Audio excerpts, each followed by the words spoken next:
Нигер улсад айлчилж байна. Ирак улсад дахин нэг дэлбэрэлт боллоо.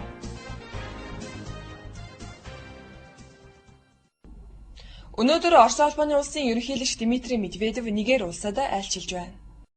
Оросын холбооны улсын ерөнхийлөгч Египтэд альчлаад Нигерд альчлахаар өчигдөр ирсэн билээ. Дараа нь Намби Бангуалд альчлах юм. Медведевийг дээгүр тушаалтай түвшмөд томоохон бизнесмэнүүд тэдний дотор байгалийн нөөц эрчим хүч, хууль зүйн сайднаар гадаад эдийн засгийн банк, Интурист алруулсан тэргүүнээр дагалдан явж байна. Египт гэвтэл Арабын болон Лалын ертөнц, Африк твдэх Оросын гол түншийн нэг, бүс нутгийн эдийн засаг хөгжимгүй хамгийн том орны нэг юм. Хоёр орны бараа гүйлгээ сүүлийн 5 жилд 5 дахин өсжээ. Орос Египтийн худалдаа эдийн засгийн хамтын ажиллагааны нийт хэмжээ 2008 онд 4.5 сая гаруй доллар болсон байна. Удаан хугацааны турш бэлтгэсэн энэ айлчил нь хоёр орны хоорондох харилцаа хамтын ажиллагааг сэргээж шинэ түвшинд аваачхад чухал нэмэр болж байгаа гэж албатууд үзлээ. Нигер улс нь дэлхийн газрын тосны томоохон орд газруудын нэг юм.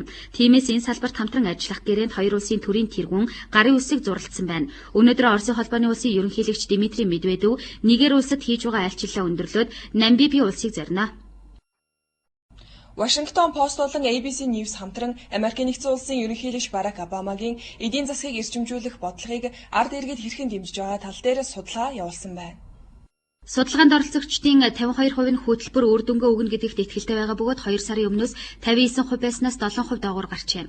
Обамагийн ерөнхий рейтинг ард түмний дунд 65%-тай байгаа нь өмнөх ерөнхийлөгч Жорж Буш, Билл Клинтон нарын мөн үеигтэй адил байгаа юм. Гадаад бодлогыг хэрхэн зохицуулж байна гэсэн асуултад 10 оролцогчийн 6 дэмжиж 57%-тай гарчээ. Түүнчлэн Конгрессийн төлөөлөгчдийн танхимын спикер Нэнси Пелосын рейтинг 38%-тай гарсан нь 2007 оны мөн үед байсан 53%-аас ихээр буурсан байгааг тэмдэглэжээ. Америк нэгдсэн улсын ерөнхийлөгчөөр сонгогдсноос хойш Барак Обамагийн үйл ажиллагааг дэмжсэн сонгогчдын индексийн үзүүлэлт анх удаага сөрөг боллоо.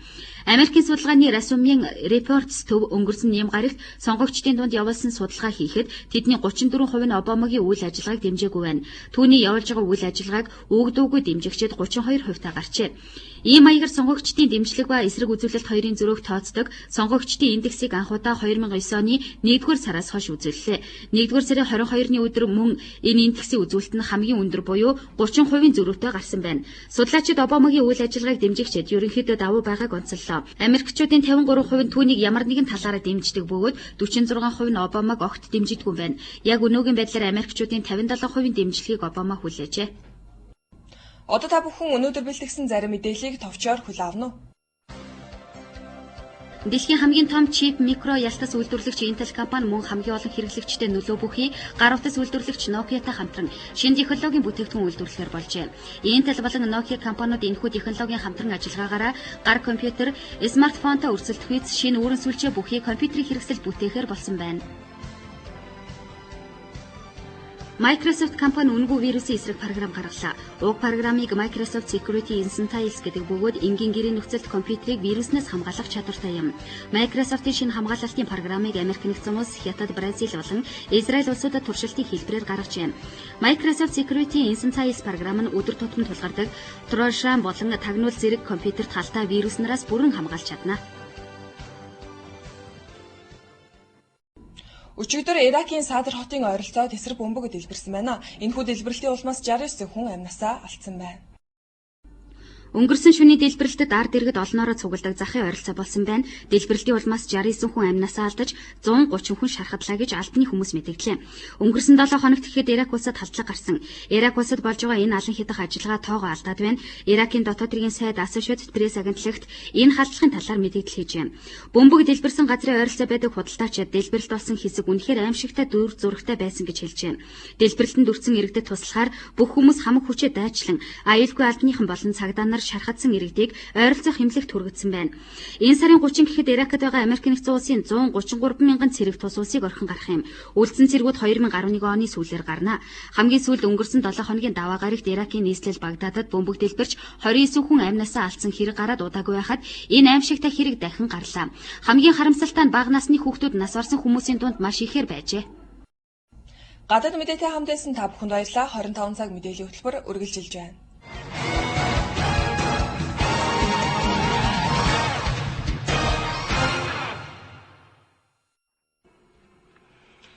Хорин танцаг мэдээллийн хөтөлбөрийг хүлээн авч үзэж байгаа та бүхэнд баярлалаа. Одоо та бүхэн спортын мэдээллээс хүлээн авна уу?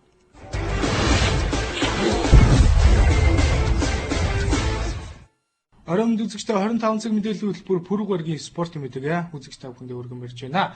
Өчигдөр шөнө Өмнөд Африкийн бүгд найрамдах улсын зохион байгуулагдаж байгаа Confederations Cup тэмцээний хагас шигшээн эхний тоглолт явагдлаа. Хагас шигшээн эхний тоглолт Испани, Америк нэгдсэн улсын шигшээ багийн хооронд явагдаж, дэлхийн чансааг тэргүүлэгч Испанчууд Америк нэгдсэн улсын шигшээ багт 2-1 харьцаатай ялагдал тэмцээний хамгийн том шугныг тариад амжлаа.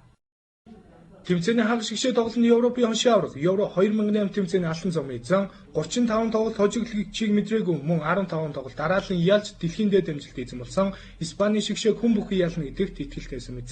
Харин эрхчлөлт хүмүүс гэж өөрсдөө тодорхойлох дуртай Америк нэгдсэн улсын хөл өмгийн үндэсний шигшээ багийнхан ялагдчихгүй армада Испани шигшээг 2-1 харьцаатай булгаавч хөл өмгийн түүхийн уцыг дахин шинээр бүтээлээ. Тоглолтын туршид Испанчууд 50% илүү техниктэйгээ довтлсон мөн үзүүштэй тоглолтыг гарган тоглож чадсан ч Пиренеогийн залуусын хувьд хамгаалт өчигдөр найдвартай чадсангүй.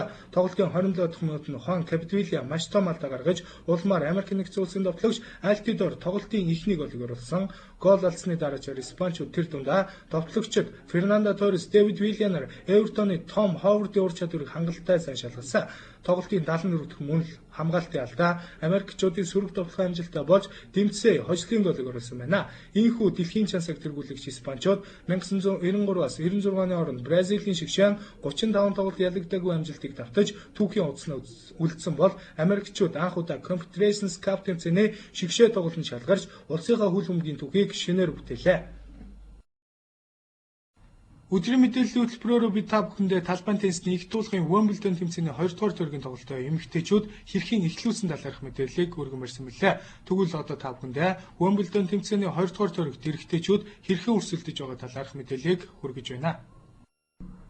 Талбайн теннисний их дуулахын 14 удаагийн эзэн Wimbledon тэмцээний 5 удаагийн эзэн Roger Federer энэ жил 6 дахь удаага Wimbledon тэмцээнд оруулах гол зорилго өөртөө тавиад байгаа билээ. Тэрээр 2009 оны Wimbledon тэмцээний 2 дугаар төргийн тоглолтоо өчигдөр Испани улсын өсч яваа залуу теннисчин Garcia Lopez-тэйсэн эхний сетийн тоглолтод Roger Federer өрсөлдөгчөө 6-2 харьцаатай булгаавсан бол дараагийн сетийн тоглолтод мөн л 6-2 харьцаатай Roger Federer ялдагуулснаар тоглолтыг 2-1 харьцаатай тэргүүлж эхэлсэн. Шийдвэрлэх 3 дугаар сетийн тоглолт илүү сонирхолтой өрнөсөн ч Roger Federer өрсөлдөгчийнхөө чухал давуултнаар брейк үүсгэснээр 6-4 харьцаатай ялдагуулан тэмцээний 3 дугаар итгэл төгс шалгараад байна. Мотоциклийн тойрог замын MotoGP Английн уралдааны дэлхийн аварга шалгаруулах тэмцээний энэ улирлын 7 дахь гараа энэ юм гарагт Галланд улсад зохион байгуулагдаж байна. Дэлхийн аварга шалгаруулах тэмцээний энэ улирлын 7 дахь гараа нэм гарагт Галланд улсын алдарт Иссен авторуулалтад явагдах гэж байна. Энэ оны MotoGP Английн уралдааны дэлхийн аварга шалгаруулах тэмцээн 20 жилүүдэд байгаагүй тоног хөрсөлдөөнтэй явагдаж байгаа билээ. 6 гарааны дараах байдлаар 3 мотоциклж Испани 2020 Лоренцо дэлхийн 8 удаагийн аварга Валентино Росси мөн 2007 оны аварга Австралийн Casey Stoner нар ижил 106 оноогоор дэлхийн аварга шалгаруулах тэмцээнийг өнгөлж байгаа. Тэдний өрсөлдөө энэ жилийн Иссен авторуулалтад явагдах MotoGP Английн Галландын гарааг чимэх болно. Иссен авторуулалтад явагдах тусгаар нь хэн шилдэг амжилт гаргана тэр уралдааныг нийлбэр дүнгээр тэргүүлэх эхэлэх боломжтой. Өнөөдөр Иссен авторуулалтад эхний жилүүд үлтгэл явагдах бол Бэм гарагт байрлал тогтоох уралдаан улмаар нэм гарагт Галландын гарааны ялагч тодорхой юм а. Бидний бэлтгэсэн мэдээлэлтэй хамтдаа үзэгч та бүхэнд баярлалаа. Үчи мэдээллийн хөтөлбөрөөрөө шинэ мэдээлэлтэй эргэн уулзлаа баяртай.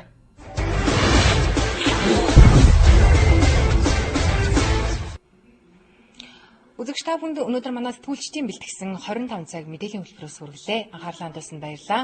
Мэдээллийн төгсгөлд маргаашийн цаг агаар мэдээг хүлээн авна уу.